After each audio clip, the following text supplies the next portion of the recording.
In this guide, I'm going to show you how to reserve a WhatsApp username on iPhone. This is Aiden from JustBoz, and before we get into this guide, make sure to like the video and subscribe to the channel with all notifications on. It really does help with the channel, and it lets us know that you want more content like this, so we greatly appreciate it. If at any point throughout this guide you did have any questions, just ask them down in the comment section below, and we can help you out further. I'm going to be doing my best to reply to every single comment down there. First things first, make sure that WhatsApp is updated to the latest version from the App Store because username reservations are being rolled out gradually. And then just open up WhatsApp and you need to hit settings down in the bottom right corner.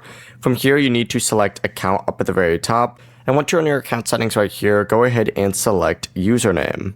As you can see, it's going to take you to a page that looks something like this, where you can create a username just like so. And you just have to hit create username, go ahead and type in whatever username it is that you want. For example, I could do JustBoz, right? It'll go ahead and check for it, and if it is available, it'll allow you to do it. It looks like this one's actually not available, which is crazy. So let's add YT at the end, and there we go. Look, as soon as you do that, you just have to hit save, and just like that, you will now be able to reserve your WhatsApp username. Now, if you don't see this username option yet, your account or country may just have not received the feature because WhatsApp is still rolling it out.